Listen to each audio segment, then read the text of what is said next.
ناظرین محترم، وقفے کے بعد دوبارہ آپ کا استقبال کیا جاتا ہے۔ وقفے میں جانے سے قبل ہم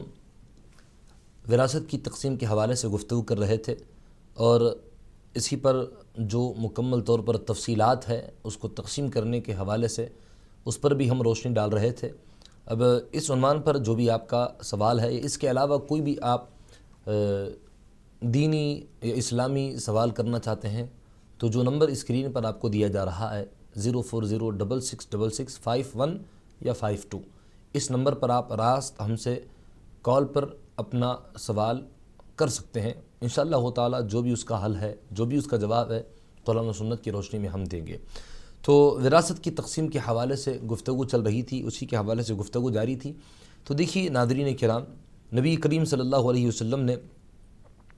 وراثت کی تقسیم کے حوالے سے جو باتیں ارشاد فرمائی ہے، اس میں سے ایک یہ کہ ایک سوال یہ کہ اگر کوئی وصیت کرے کسی کے لیے، کوئی مرحوم اگر وصیت کرے کسی کے لیے، تو یہ وراثت کے حصوں پر اثر انداز ہو سکتی ہے یا نہیں، یہ سوال ہے۔ تو دیکھیے قاعدہ یہ ہے کہ وصیت جو بھی اگر وراثت کے مال سے اگر کرے، کوئی بھی مرحوم وصیت کرے تو وصیت کا جو اعتبار کریں گے وہ مرحوم کے 1/3 مال سے کریں گے۔ یعنی جتنی، اگر مثال کے طور پر آپ یوں ذہن میں رکھ لیجئے کہ اگر مرحوم نے وصیت کی تھی 10 لاکھ، کسی کو 10 لاکھ یا کسی کو 8 لاکھ دینے کی مثال فرض کر لیجئے، اب اگر مرحوم کے بینک بیلنس مرحوم کا کتنا ہے، اس کی جائیداد، اس کی پراپرٹی کل ملا کر مثال کے طور پر اگر 50 لاکھ ہے یا سمجھیے 60 لاکھ ہے، اب 60 لاکھ کا 1/3 کتنا ہوگا، 20 لاکھ ہوں گے۔ تو مرحوم نے اگر وصیت کی تھی 10 لاکھ کے 8 لاکھ 15 لاکھ کی، تو اس کی وصیت کا اعتبار رہے گا 1/3 مال سے کم، یعنی 20 لاکھ کے اندر اگر اس نے کوئی وصیت کی ہے تو اس کی وصیت کو پورا کیا جائے گا، بشرطے کہ تمام کے تمام ورثہ اگر راضی ہیں تو اس کی وصیت پوری کر دی جائے گی جو وصیت اس نے کی تھی۔ اگر اس نے وصیت جو کی تھی وہ 20 لاکھ سے زیادہ ہے، یعنی مثال کے طور پر اگر 22 لاکھ 23 لاکھ اتنے ہو رہے ہیں، اس کی وصیت کا اگر لحاظ کیا جائے تو اتنی رقم اس کے مال سے نکل رہی ہے، جبکہ اس کا نیٹ ورک ہے 60 لاکھ روپے ہے اس کے اکاؤنٹ میں یا اس کی جائیداد سب کو ملا کر، تو 20 لاکھ سے اگر زیادہ ہے تو پھر اس کی وصیت کا اعتبار نہیں کیا جائے گا۔ 20 لاکھ ہی میں جتنی اس کی وصیت پوری کی جا سکتی ہے وصیت پوری کی جائے گی۔ اب اس سے زیادہ اگر رقم ہو رہی ہے تو پھر اس کو نہیں دیا جائے گا، صرف اتنی رقم کی گنجائش ہے شریعت مطہرہ میں۔ اگر مرحوم نے کسی اپنے وارث کے لیے اگر وصیت کی ہے کہ جو اس کے ورثہ ہے، اس ورثہ کے لیے اگر وصیت کی ہے تو کسی وارث کے لیے جو ہے اگر وصیت کی ہے الگ سے، بیٹا ہے یا بیٹی ہے یا بیوی ہے، جس کے لیے بھی اگر الگ سے اگر وصیت کی ہے تو اس طرح وصیت کرنا درست نہیں ہے، کیونکہ اللہ تعالیٰ نے تمام کے حصے مقرر فرما دیے، قرآن کریم اللہ پاک نے سب کے حصے مقرر فرما دیے۔ لیکن اگر وصیت کی ہے کسی وارث کے لیے مرحوم نے کہ بھئی میرے وہ بیٹے کو، میری وہ بیٹی کو اتنا دیا جائے گا، وصیت کی ہے، تو اگر تمام کے تمام ورثہ راضی ہیں کہ ٹھیک ہے بھائی، اگر ابا نے اگر کہا تھا ان کو اتنا دیا جائے، اگر سب ورثہ راضی ہیں تو پھر اس وصیت کا اعتبار کیا جائے گا، اس وصیت پر عمل کیا جائے گا 1/3 مال کے اندر ہو تو سب ورثہ اگر راضی ہیں، سب کے رضا۔ اگر کوئی ایک وارث بھی کہے کہ میں راضی نہیں ہوں، اس سے میں ایگری نہیں ہوں، اس لیے کہ میں نہیں مانتا، انتقال ہو چکا ہے والد کا، اور جو تقسیم شریعت کے مطابق سب کو ہونی ہے وہ تقسیم تو ہونی ہے، اب اس کے بعد اگر ایکسٹرا اگر پیسہ دینے کے لیے اگر والد نے اپنی زندگی میں وصیت کی تو میں نہیں مانتا، تو پھر اگر کوئی ایک وارث بھی راضی نہیں ہے تو پھر اس کا اعتبار نہیں کریں گے، جتنا اس کا حق ہے وہ حق اس کو ملے گا، سمجھ رہے؟ تو یہ معاملہ ہے۔ اب اگر کسی وارث کے حوالے سے اگر وصیت کی ہے تو نبی کریم علیہ الصلوۃ والسلام نے فرمایا کہ ترمذی شریف کی حدیث پاک ہے، اللہ تعالیٰ نے ہر حقدار کا حق ادا کر دیا ہے، ہر حقدار کا حق ادا کر دیا ہے۔ اب جان لو اچھی طرح سے کہ کسی بھی وارث کے لیے وصیت نہیں ہے، فرمایا نبی پاک علیہ السلام، کسی بھی وارث کے لیے وصیت نہیں ہے، اچھی طرح سے تم سمجھ لو، اچھی طرح سے اس بات کو جان لو، فرمایا کوئی بھی وارث ہے تو اس کے لیے وصیت نہیں ہے، اللہ تعالیٰ نے ہر حقدار کا حق مقرر فرما دیا ہے۔ تو یہ معاملہ ہے کہ اس کو جو ہے اہتمام کے ساتھ ادا کرنا ہے۔ اب اگر وارث میں سے اگر کوئی جو ہے نابالغ ہے، یہ ذہنی اعتبار سے اگر کوئی معذور ہے تو اس کے حصے کا کیا انتظام ہوگا، کس طرح سے اس کا حصہ ادا کریں گے؟ تو دیکھیے اگر کوئی مرحوم کے ورثہ میں اگر کوئی کم عمر بچہ تھا یا مجنون ہے، پاگل ہے، جنونی کیفیت پاگل، یا ذہن کے اعتبار سے اگر کوئی معذور ہے، یعنی صحیح طور پر جس کو اپنے مال کا اور اس کے رکھنے کا اگر کوئی صحیح طور پر اگر اسے علم نہیں ہے اور اس کے اچھے برے کی تمیز نہیں ہے اور مال کس طرح حفاظت سے رکھنا ہے اسے اس کا علم ہے ہی نہیں، تو پھر ایسی صورت میں کیا کیا جائے گا؟ تو دیکھیے، اگر ایسی صورت ہے تو پھر اس کا جو حق ہے وہ حق اس کو برابر ملے گا، وہ حق برابر ملے گا، اس حق سے اسے محروم نہیں کیا جائے گا۔ اب اس کا جو مال ہے وہ کسی اس کے قریبی رشتہ دار، اس کے والد ہو، اگر والد انتقال کر گئے، اس کا جو مال ہے اگر اس بیٹے کو دیا جا رہا ہے، بیٹا اگر ذہنی طور پر معذور ہے تو اس کے کوئی بھی رشتہ دار، اس کے بھائی یا اس کے بہن جو قابل اعتماد ہو، یعنی جن پر ٹرسٹ کیا جا سکتا ہو، جن پر اعتماد کیا جا سکتا ہو کہ یہ اس کے مال میں خیانت نہیں کریں گے، یہ مکمل طور پر اگر اعتماد ہے کسی پر، تو پھر اس کی جو رقم ہے، اس کا جو مال ہے وراثت میں سے جو اس کو حصہ ملا ہے وہ جا کر رکھ دیا جائے گا اس کے پاس، یہ کہہ کر کہ یہ اس کا مال ہے اور یہ ذہنی اعتبار سے بیچارہ معذور ہے، لہٰذا اس کی رقم کو آپ اپنے پاس حفاظت کے طور پر رکھیے گا، اس کی رقم میں خیانت نہیں کرنا، آپ حفاظت کرنا اس کی، جب بھی اسے میڈیکل یا پھر کوئی اور چیز کی ضرورت پڑ جائے کھانے پینے کی تو اس کے مال سے اس کی ضرورتیں پوری کی جائے گی۔ یہ کہہ کر اگر آپ کسی قابل اعتماد شخص کے پاس، اگر رشتہ داروں میں سے کوئی قابل اعتماد نہیں ہے، کوئی اگر رشتہ داروں میں سے اگر قابل اعتماد نہیں ہے تو پھر کوئی ایسا باہر کا شخص کہ جس پر اعتماد کیا جا سکتا ہو، کہ جو دیندار اور صحیح طور پر اللہ اور اس کے رسول کا جسے خوف ہو، اس کے پاس جا کر وہ رقم دی جائے گی کہ یہ اس کے پیسے ہیں، آپ اس میں سے اس کی ضرورتوں کے لیے خرچ کیجیے گا، آپ اس میں خیانت مت کیجیے گا، یہ کہہ کر اس کو دی جائے گی۔ اگر ایسا بھی نہیں ہے کہ کوئی قابل اعتماد رشتہ دار ہو، یا پھر اگر ایسا ہے ہی نہیں تو پھر کیا کیا جائے گا؟ تو پھر اس کی جو رقم ہے وہ ٹرسٹ وغیرہ میں آپ جمع کر سکتے ہیں، یہی کہہ کر کہ یہ رقم اس کی ہے، اس میں سے اس کی ضرورت ہے جب بھی ہے آپ پورا کریں گے۔ کوئی بھی اگر تنظیم ہے کہ جو غربا کے لیے امداد فراہم کرتی ہے تو وہاں جا کر جمع کریں گے کہ یہ اس کا حق ہے، آپ حفاظت سے رکھیے، اس لیے کہ کوئی ہمیں قابل اعتماد شخص رشتہ داروں میں اور بیرونی لوگوں میں نظر نہیں آ رہا ہے، لہٰذا آپ کے پاس یہ نیت سے ہم آئے ہیں کہ آپ اس کو مکمل طور پر حفاظت سے رکھیے گا۔ تو اس طرح سے لے جا کر اس کے پاس اس کے مال کو، اس کے حق کو ان کے حوالے کر دیا جائے گا کہ یہ حق ہے اس کا، آپ اپنے پاس حفاظت کے طور پر اسے رکھیں۔ اگر معذور ہے، جب نابالغ بالغ ہوا، اگر کوئی نابالغ تھا، اس کے بالغ ہونے تک اس کے پاس رکھا جائے گا، جب وہ بالغ ہو گیا، جب اسے عقل آ گئی، جب شعور آ گیا، جب اسے اپنے پیسوں کا احساس آ گیا، اس کو کس طرح خرچ کرنا ہے، جب یہ تمام کے تمام جو ہے چیزوں سے، تمام کے تمام احساسات سے اور یہ تمام فکروں سے اگر وہ مکمل طور پر ہم آہنگ ہو چکا ہے تو پھر وہ رقم اس کے حوالے کر دی جائے گی کہ دیکھو بیٹے، یہ رقم آپ کی ہمارے پاس حفاظت کے طور پر رکھی گئی تھی، امانت تھی آپ کی، آپ چھوٹے تھے اس لیے آپ کے حوالے نہیں کی گئی، لہٰذا یہ رقم آپ کے حوالے کی جاتی ہے کہ اگر پوری رقم اس کے حوالے کر دی جائے گی۔ اگر معذور ہے اچھا ہونے کے بعد، اگر نابالغ ہے بالغ ہونے کے بعد، اگر کوئی مجنون ہے تو پھر مکمل طور پر اس کی جو رقم ہے وہ اس کے نام پر رکھی جائے گی، یا اس کے نام پر اگر کوئی بینک بنا دیا جائے، بینک بنا کر اس میں بھی رکھی جا سکتی ہے، جس طرح بھی جو ہے حفاظت سے رکھی۔ اگر اس میں کسی نے خیانت کیا تو دیکھیے یتیم کے مال میں خیانت کرنے کا بہت بڑا سنگین گناہ ہے، بہت انتہائی سنگین گناہ ہے، کسی صورت میں سے معاف نہیں کیا جائے گا۔ اب دیکھیے ایک اور سوال کہ کیا سوتیلی اولاد یا گود لی ہوئی اولاد کو وراثت میں حصہ ملے گا نہیں ملے گا؟ تو دیکھیے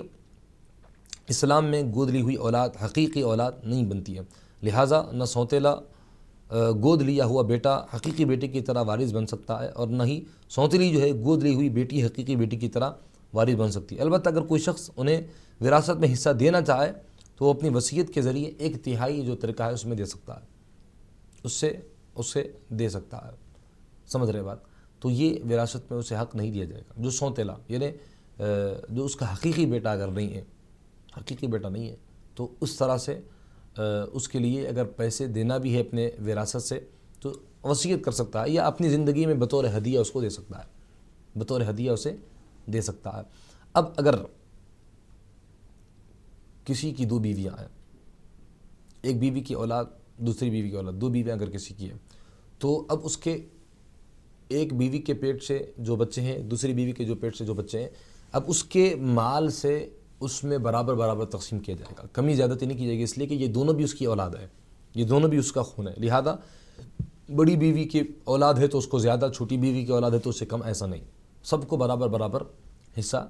ملے گا، جتنا شریعت مطہرہ نے ان کے لیے مقرر کیا ہے سب کو برابر حصہ دیا جائے گا۔ تو یہ مسائل ہیں، اس کو اچھی طرح سے جو ہے ذہن میں رکھ لیں کہ سوتیلی اولاد یا گود لیا ہوا بچہ جو ہوتا ہے، کہ جس کو گود لے کر پال لیتے ہیں، اب وہ حقیقی بیٹا نہیں ہوتا ہے، گود لیا ہوا بیٹا ہی کہلائے گا، تو حقیقی بیٹا نہیں ہوگا، تو اس لیے اگر اس کو اس کے مال سے اگر وراثت میں حصہ ملنا ہے تو شرعاً اسے حصہ نہیں ملے گا، اس لیے کہ خونی رشتہ دار اگر نہیں ہے، خونی رشتہ اگر اس سے نہیں ہے تو پھر یہ عمل بھی، یہ چیز بھی اسے وراثت سے محروم کر دیتی ہے۔ اگر مرحوم اسے دینا ہی چاہتا ہے کہ نہیں میں گود لے کر اس کو پالا ہوں، پال پوس کر اس کو بڑا کیا ہوں، لہٰذا میں کچھ نہ کچھ اس کو دوں گا، تو اپنی زندگی میں اگر اس کو دینا ہے تو دے سکتا ہے، اپنی زندگی میں، یا اپنی زندگی میں نہیں تو پھر انتقال سے پہلے وصیت کر سکتا ہے کہ میرا یہ گود لیا ہوا بیٹا ہے، لہٰذا میرے مال سے اتنا اتنا دیا جائے۔ اگر وصیت کیا تو پھر اس کی جو وصیت ہے 1/3 کے اندر ہے، 1/3 سے کم یا 1/3 کے برابر ہے، تو پھر اس سے اس کی جو وصیت ہے پوری کر کے اس کو اس مال سے برابر دیا جائے گا۔ تو یہ مسئلہ ہے۔ اب دیکھیے اگر مرحوم کی جو ہے اولاد ہی کرنی ہے، اولاد ہی نہیں ہے تو پھر وراثت کی تقسیم کیسے ہوگی؟ تو دیکھیے اگر اولاد نہیں ہے، بیٹا بیٹی پوتا پوتی کچھ ہے ہی نہیں مرحوم کے کوئی رشتہ دار، اور طریقہ اگر ہے یعنی سب سے پہلے شوہر یا بیوی کا مقررہ حصہ نکالا جائے گا۔ کوئی اگر اولاد نہیں ہے، نہ بیٹا بیٹی نہ پوتا پوتی، کوئی کچھ نہیں ہے، تو شوہر یا بیوی کا جو مقررہ حصہ ہے وہ پہلے وہ حصہ اس کے مال سے نکالا جائے گا۔ پھر والدین کا جو حصہ ہے، اگر والدین ہیں تو والدین کا حصہ دیا جائے گا، اگر والدین بھی نہ ہو تو حقیقی جو بھائی بہن ہیں ان کو حصہ ملے گا، اور بعض حالات میں ان کی اولاد جو ہے وارث بنے گی۔ اگر حقیقی بھائی بہن بھی نہ ہو تو ان کی اولاد بعض حالات میں اس کے مال کی وارث بنے گی۔ اگر بھائی بہن بھی نہ ہو تو پھر چچا پھوپھی وغیرہ اس کے مال کے وارث بنے گے، جو اس کے چچا ہے، جو اس کی پھوپھی ہے، اس کے مال کے وارث بنے گے، اگر اس کی حقیقی اولاد نہ ہو تو۔ یہ جو میں نے بتایا اس اعتبار سے جو ہے اس کی تقسیم کی جائے گی، اس لیے کہ بعض مقامات پر ایسا ہوتا ہے کہ اگر مرحوم کی بیوہ ہے تو بیوہ کو برابر حصہ ملے گا، اب اس کی اولاد ہی نہیں ہے تو اس کے بھائی اور بہنوں میں اس کا حصہ تقسیم کیا جائے گا۔ اگر بھائی بہن بھی نہیں ہے تو بھائی بہن کی اگر اولاد تھی تو ان کی اولاد میں اس کا حصہ برابر جتنا انہیں شریعت نے مقرر کیا ہے اتنا حصہ برابر دیا جائے گا۔ تو یہ معاملہ ہے کہ اگر اس کی اولاد نہ ہو، اگر مرحوم کی اگر نرینہ اولاد نہیں ہے، اگر اس کی نرینہ اولاد نہیں ہے، صرف اس بیٹیاں ہیں، اگر بیٹے نہیں ہیں، زندگی میں اگر اس نے اپنی بیٹیوں کے نام پر اگر اپنا جو مال ہے، اپنی جو پراپرٹی ہے اگر ان کے نام پر اگر نہیں کیا، تو مرحوم کے انتقال کے بعد جو اس کی پراپرٹی ہے اس پراپرٹی میں اس کی بیٹیوں کو اور بیوی کو، اور اگر مرحوم کے بھائی اور بہنیں ہیں تو ان کو بھی برابر حصہ دیا جائے گا، برابر حصہ انہیں بھی دیا جائے گا، انہیں بھی حصہ ملے گا، اس لیے کہ بیٹے کا نہ ہونا مرحوم کی بہن اور مرحوم کے بھائیوں کو حصہ دے گا، بیٹے کا نہ ہونا مرحوم کی بھائی اور بہنوں کو حصہ دلائے گا۔ اگر بیٹا ہے تو اس کی وجہ سے مرحوم کی بہنیں حصے سے محروم رہے گی، مرحوم کی بہنوں کو حصہ نہیں ملے گا۔ تو بیٹے کا وہ درجہ ہے کہ اگر بیٹا ہے تو پھر وہ مرحوم کی جو جائیداد ہے، جو پراپرٹی ہے، وہ برابر تقسیم ہو جائے گی، مرحوم کے جو بھائی اور بہن ہیں ان کو حصہ نہیں ملے گا۔ تو یہ شریعت مطہرہ کے بتلائے ہوئے اصول ہیں جس کے مطابق ہمیں عمل کرنا لازم اور ضروری ہے۔ تو یہ معاملہ ہے۔ اگر کسی وارث نے اگر زندگی میں ہی حصہ لے لیا ہو تو کیا وہ دوبارہ وراثت میں حصے دار ہوگا؟ کیا اسے دوبارہ وراثت میں حصہ ملے گا؟ بہت دفعہ ایسا دیکھا جاتا ہے کہ کوئی وارث اگر زندگی میں اگر اپنا جو حصہ ہے وہ حصہ زندگی میں اگر لے لیا، اس لیے کہ بعد میں اگر وہ آئے گا تو لڑائی جھگڑے ہوں گے، تو اگر زندگی میں حصہ لے لیا تو والدین کے انتقال کے بعد کیا اس کو دوبارہ اس کے طریقے سے حصہ دیا جائے گا؟ تو دیکھیے کہ اگر باپ یا ماں اپنی زندگی میں اپنی اولاد میں سے کسی کو مال یا جائیداد دے دیں اور دے کر جو ہے ہبہ یا عطیہ اگر دے دیں، تو جسے ہبہ یا عطیہ کہتے ہیں کہ ہبہ کر دیا عطیہ کر دیا، تو یہ پیش کی وراثت نہیں سمجھی جائے گی، پہلے سے وراثت ہے یہ سمجھی نہیں جائے گی۔ جب والدین کا انتقال ہوگا تو ان کا طریقہ جو ہے ان تمام اولاد جنہیں ہبہ ملا ہو اور جنہیں نہ ملا ہو ان تمام میں برابر تقسیم ہوگا، شرعی حصوں کے مطابق تقسیم ہوگا۔ اور بعض فقہاء کرام نے کہا کہ انصاف کے تقاضے اگر پورے کرنے کے لیے اگر ہبے میں کسی اولاد کو دوسروں سے اگر نمایاں طور پر اگر زیادہ دیا گیا ہو تو اس کا لحاظ رکھا جا سکتا ہے تاکہ تقسیم میں جو ہے مساوات قائم کی جائے۔ سمجھ رہے ہیں؟ بعض فقہاء یہی کہہ رہے ہیں اگر ہبہ میں جو ہے کسی اولاد کو عطیہ جو کسی اولاد کو دوسروں سے نمایاں طور پر ظاہری طور پر زیادہ اگر دیا گیا جائے کسی اولاد کو مکمل طور پر تو اس کا لحاظ رکھا جا سکتا ہے۔ تو جب بھی آپ جو ہے دیں گے تو اس کا لحاظ رکھیں گے تاکہ تقسیم میں برابری اور مساوات جو ہے قائم ہو سکے۔ تو یہ معاملہ ہے۔ دیکھیے اگر کوئی مرحوم ایسا ہے کہ جس کی اولاد میں کوئی اگر اس کا اطاعت گزار اور کوئی اس کا نافرمان ہے، کوئی اطاعت گزار اگر کوئی نافرمان ہے، اور کسی بیٹے نے اگر زیادہ خدمت کی، کسی نے اگر دور رہا خدمت ہی نہیں کی، تو کیا کسی بیٹے کا زیادہ خدمت کرنا مرحوم کے جائیداد میں وراثت کے مال سے اس کو زیادہ حق دلائے گا؟ کیا اس سے زیادہ حق ملے گا کسی بیٹے کا زیادہ خدمت کرنا کہ اخیر عمر تک خدمت کرا؟ بالکل نہیں۔ اگر مرحوم نے اگر اپنی زندگی میں اگر کچھ دینا ہے، اپنی زندگی میں اگر کچھ دینا ہے تو مرحوم اسے دے سکتا ہے، لیکن اگر خدمت کے زیادہ کرنے کی وجہ سے اسے اس کے انتقال کے بعد وراثت سے زیادہ حق نہیں دیا جائے گا، زیادہ مال اگر مرحوم نے وصیت اگر نہیں کی ہے زیادہ مال نہیں دیا جائے گا۔ اور اگر کسی نے اگر نافرمانی کی تو اس نافرمانی کی وجہ سے وراثت کے مال سے اسے محروم بھی نہیں رکھا جائے گا، نہ کم دیا جائے گا۔ اولاد ہے تو جتنا ملنا ہے برابر ملے گا، اگر کوئی فرما بردار ہے تو اس کو زیادہ، اگر کوئی نافرمان ہے تو اسے کم، ایسا نہیں دیا جائے گا مرحوم کے انتقال کے بعد۔ اگر مرحوم اپنی زندگی میں اگر کچھ دینا چاہتے ہیں، بیٹے نے کسی نے زیادہ خدمت کی، اپنی زندگی میں ہی اس کے زیادہ حق